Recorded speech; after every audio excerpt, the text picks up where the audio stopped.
안녕하세요, 여러분. 오늘은 좀 특이한, 어쩌면 좀 황당할 수도 있는 상황을 다뤄보려고 합니다.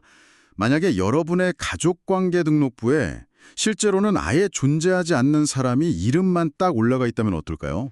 아, 네, 상상하기는 좀 어렵지만 이게 실제로 벌어지는 일입니다. 네, 그렇죠. 이게 또 상속 같은 현실적인 문제로 이어질 수 있다고 하니까요. 오늘은 김정홍 변호사의 법률 칼럼을 바탕으로 이 복잡해 보이는 문제를 어떻게 해결할 수 있을지 좀 깊게 파헤쳐 보겠습니다. 목표는 이 절차를 명확하게 이해하는 겁니다. 네, 정말 흥미로운 주제죠. 가족관계 등록부라는 게 일단 기록이 딱 되면요. 법적으로는 이게 진실이다 이렇게 추정을 받거든요.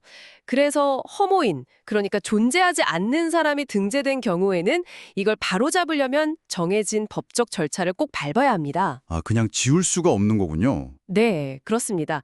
아까 말씀하신 대로 상속관계 같은 게 직접 영향을 미치니까요. 이게 왜 중요한지 아시겠죠? 그럼 어떤 방법들이 있는지 한번 알아보겠습니다. 네. 듣기만 해도 좀 복잡할 것 같은데 자료를 보니까 크게 한 세 가지 길이 있는 것 같아요. 뭐 법원의 허가를 받거나 아니면 아예 판결을 받아야 하거나 그것도 아니면 등록관청이 직접 나서는 경우도 있다고요. 네, 맞습니다. 크게 보면 그 세 가지인데요. 먼저 법원의 허가에 의한 정정부터 좀 살펴볼까요?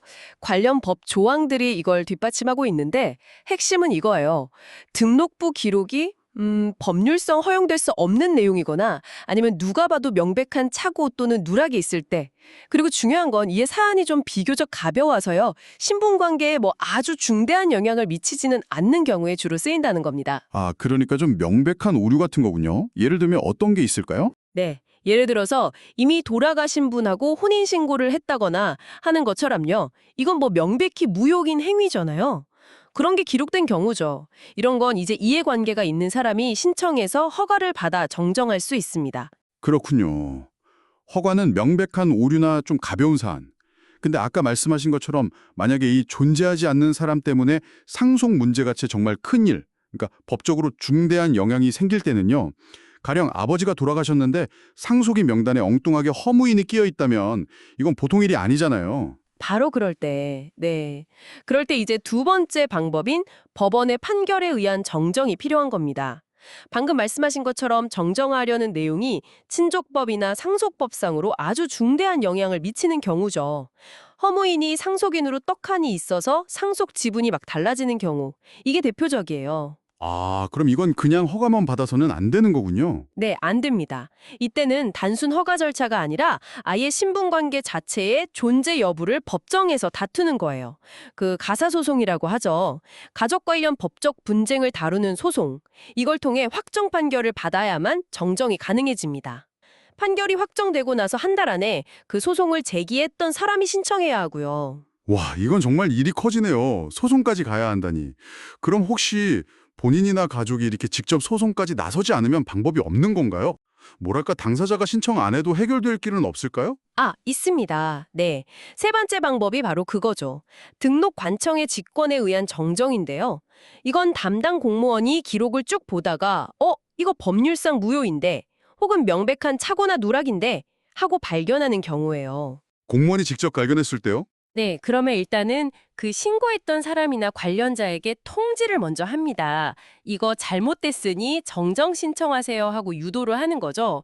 그런데 뭐 통지할 사람이 없거나 아니면 통지를 받고도 신청을 안 하면 그때는 이제 관할 시구음 면회장이 감독하는 법원의 허가를 받아서요.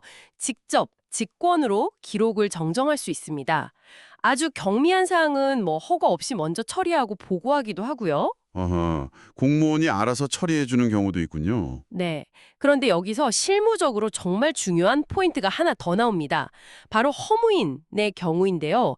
대법원에 아주 중요한 판례가 하나 있어요. 이 판례에 따르면 실제 존재하지 않는 사람, 즉 허무인의 출생신고 같은 걸로 가족관계 등록부가 잘못 기재됐을 때는 좀 다르게 본다는 겁니다. 어떻게 다르게 보나요? 중대한 사안이면 판결 받아야 한다고 하셨잖아요. 네, 그게 핵심인데요. 허무인은 현실적으로 소송의 상대방, 즉 피고가 될 수가 없잖아요.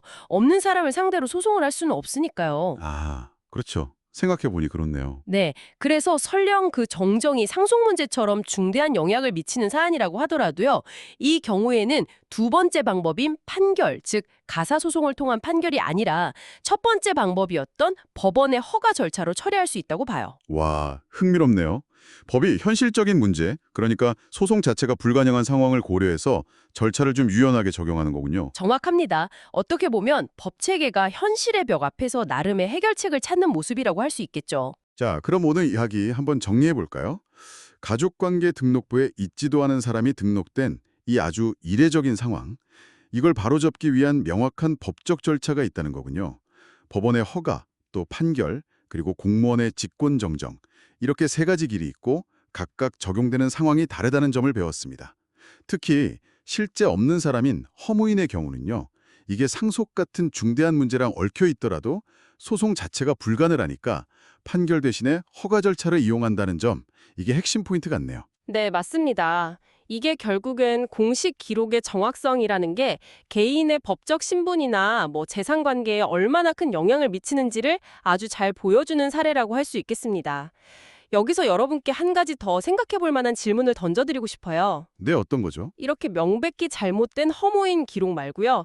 혹시 우리 각자의 기록 속에 숨어 있는 그냥 사소해 보이는 어떤 행정적인 오류나 누락 같은 것들이요? 나중에 혹시 예상치 못한 어떤 법적인 문제나 재산상의 불이익 같은 걸로 이뤄질 가능성은 없을까요? 아, 충분히 그럴 수 있겠네요. 네. 그래서 이번 기회에 한 번쯤 자신의 공식 기록들을 확인해 보시는 것도 어떨까? 그런 계기가 될 수도 있겠다는 생각이 듭니다.